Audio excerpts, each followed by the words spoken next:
হেই, তুমি তোমার পছন্দের মানুষটাকে নাকি টক্সিক বলো, বলো সে নাকি অনেক জেলাস ফিল করে।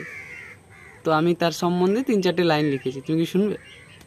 আচ্ছা, হয়তো তোমার পছন্দের ছেলেটা চায় যে তুমি সবসময় তার চেনাশোনা গণ্ডির মধ্যেই থাকো। হয়তো তোমার পছন্দের ছেলেটা চায় যে তুমি বেশি সবার চোখে না পড়ে তার চোখের নাগালেই থাকো, তার উপস্থিতি ছাড়া তুমি কোথাও বেশি দূরে না যাও।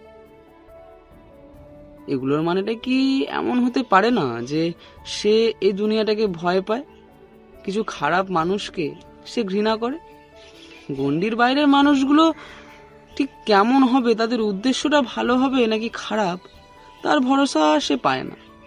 কিন্তু তুমি যে তাকে টক্সিক বলছো, আদৌ যে সে টক্সিক নাকি তার উদ্দেশ্যটা ভালো